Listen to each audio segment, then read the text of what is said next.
My name is Lara Jean. I write a letter when I have a crush so intense that I don't know what else to do.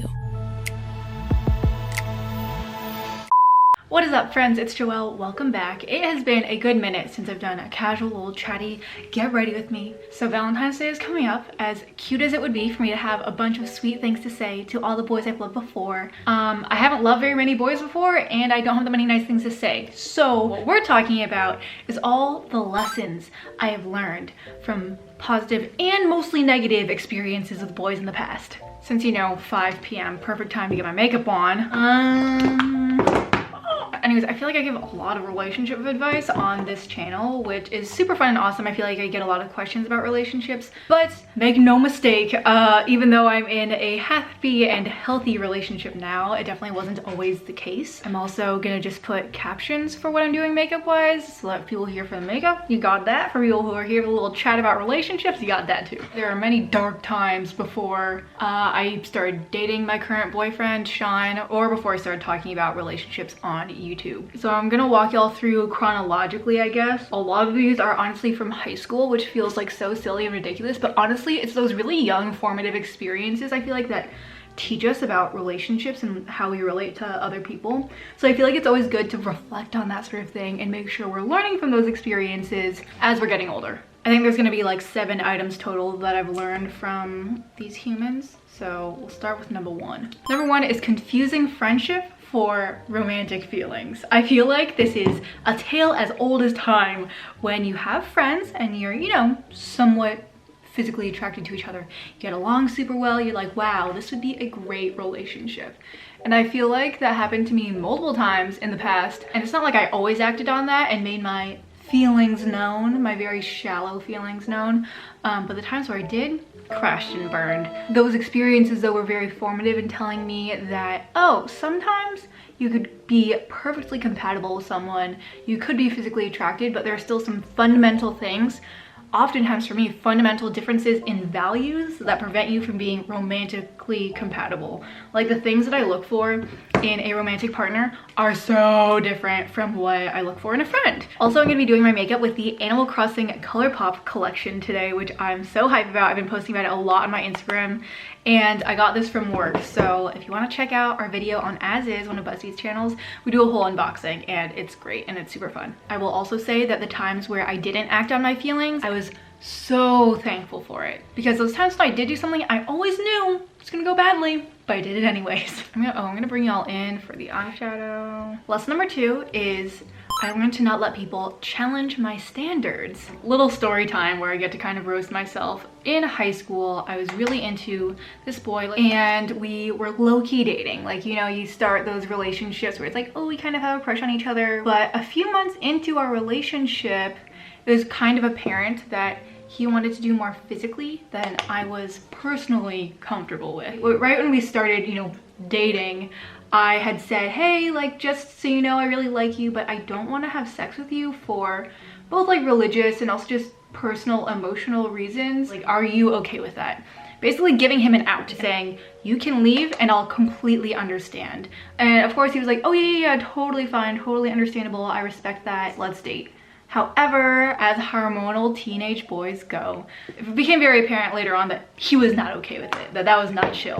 Additionally, at the same time in life, I was getting really busy. I was applying to colleges, I was traveling a lot, I had my sports, and I just didn't really have time to like hang out or like make out with him on weekends like I feel like people normally expect from high school relationships. So obviously I got dumped. And while right now it is very silly for me to recount this story, at the time, as an insecure little like what 16-year-old, it's really natural to say, if I had just compromised that one thing, we would still be together. Oh my gosh, am I so thankful now that that was not what I chose to do. As someone who has far moved beyond that person, it is so easy in the moment to think that if you compromise once, then things will be great for, you know, the rest of time. I don't even talk to that guy anymore. We're not even friends. I seriously considered compromising my values and my boundaries for this man when I was 16. It's so embarrassing, but I feel like for any of y'all younger viewers out there, do not let a man convince you that you need to change what you find important in a relationship to make things work in the short term. Again, I like really don't hold anything personally against this person for like wanting to bang in high school. I think that's like a very normal thing to do. I just was not here for it. The third thing I learned was how to recognize gaslighting. And that happens all the time in the most toxic of relationships, and that is basically, for anyone who doesn't know, when someone switches up the story, when someone will tell you one thing and, you know, kind of convince you of something and then change their story and tell you that you're the one that's crazy. And this was another high school boy who basically, we had been kind of on and off, like we liked each other and we had been like kind of dating, kind of not, and then he said he had dumped me. Then he was like, actually, I still like you. I still have feelings for you. I want to get back together again. And this was at a party, so you know. And I was like, oh my gosh, I've been wanting to hear this for ages. I'm so excited and so happy. However, it was literally the next Monday back at school where I confronted him and was like, hey, so when you said that, like, what do you mean? Like, are we dating? Do you like me? Can you kind of explain why you dumped me and now you're crawling back? And completely changed the story. It was like, actually, I don't like you anymore. Like, you were asking way too many questions. Like, I don't want to have this conversation. And I was like, so what was that Friday night when it was a completely different thing? He was like, I don't know what you're talking about. In my little high schooler head, I was like, oh my gosh, how embarrassing for me. How embarrassing for me that I misinterpreted that whole situation, when in reality, it was this man. He realized that he had some emotional responsibility to someone else. He was like, I'm not, you're crazy. Men love to say that, don't they? You're being crazy, you're acting crazy, and it's one of the most frustrating things ever because it is so discrediting. Sorry, this is a whole like societal issue that I'm breaching on right now, but truly, people really discredit teenage girls, and it's very sad. A next lesson I learned from boys of my past, not men, is that friends with benefits, not really a good idea. I know that's a controversial take, because some people are like, what? Like, if you have your physical needs met, you can mutually agree to not get emotions involved. Basic psychology will tell you that that's not actually very possible. Particularly as women, oxytocin, aka the love hormone, gets in the way of that. It is very, very easy to form what you feel like is an emotional attachment due to the chemicals in your brain. And when you no longer have that, if someone gets turned off by too many feelings get involved, it is literally like withdrawal from a drug that you're used to having around that person. And it sucks. Oh my gosh, did I not bring my eyeliner? We're doing white eyeliner only. It is one of my biggest pet peeves when I see people that are in very, you know, they're deep into a relationship and one of the parties is like, oh, I don't want labels, but I do want everything that comes along with the relationship with none of the commitment. I feel like it is a way that people get supremely screwed by not using labels, which are literally a societal contract saying this is what I promise to provide you in terms of respect, not including labels. That requires an immense amount of trust and just so much opportunity for that trust to be broken because you have an out. You know, if you guys don't have the same moral responsibility to one another, you really don't have an excuse to get mad at someone if they're not treating you the way that you expect, because there's no label. There's no agreement formally of how you should treat one another. And I think that is just a horrible way that gives people the excuse to treat each other like garbage and take advantage of them emotionally and physically. And sure, there are cases where it works out and you guys actually do mutually agree on what is expected. But more often than not, from what I've seen from not just like my own experiences, but from friends, someone gets hurt. I feel like we desensitize that sort of situation by being like, oh, it was like bound to happen, it's friends with benefits, whatever. When really, we should actually take hurting ourselves or hurting other people very seriously. Like, this does tie back to another high school experience where I kind of decided, yeah, I should be friends with benefits with this person. Mind you, high school, I don't have sex, so this was just like making out and whatever.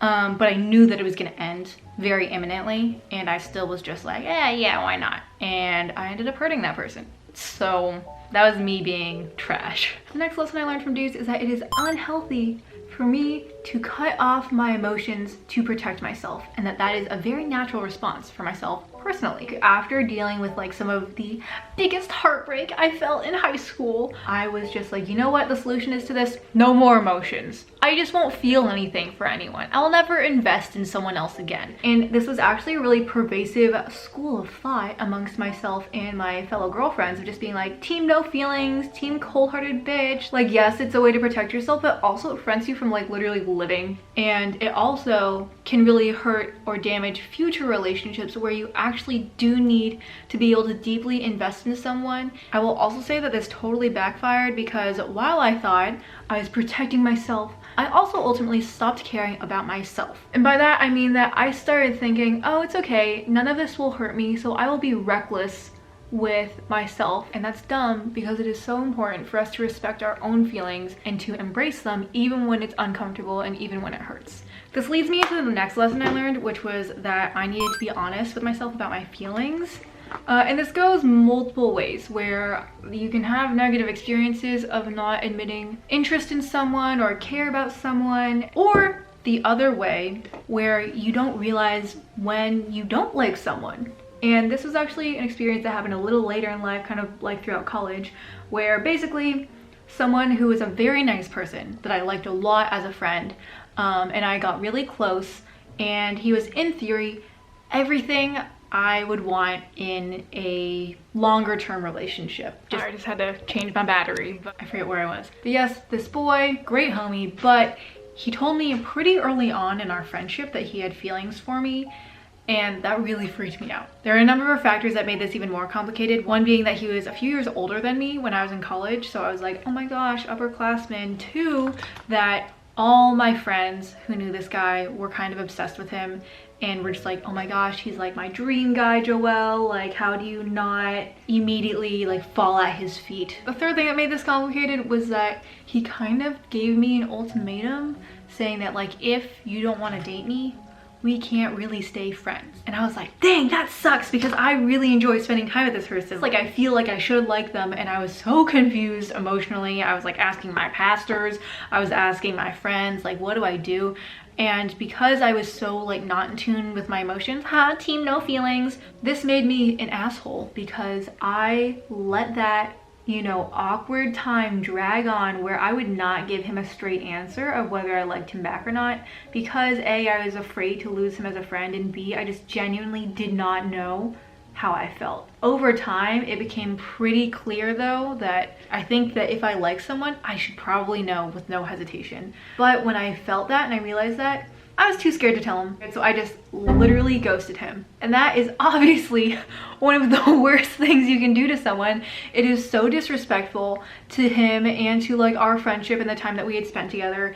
It is just completely inconsiderate of his feelings, and even though I felt like he didn't put me in a great situation by giving me this kind of like ultimatum of saying that we can't be friends or as close if we don't date, that was still on me. That was still me being a total jerk. So when I realized like what I had done to him, I felt so horrible, and I was like, wow, that like really sucks. And like, I never imagined myself to be that type of person, to string someone along and then really screw them over emotionally. I know we talk a lot about like, oh, like getting done dirty. This is me doing him dirty, and I hated that. My last point that I want to finish off with is actually an amalgamation of points, and these are some of the positive things that I've learned from my romantic relationships and times with boys. The first positive thing I learned is that I actually have some authority when it comes to my relationships. I can set boundaries, I can kind of make the calls of how I'm feeling emotionally, and I need to do that. I need to take advantage of that authority and responsibility I have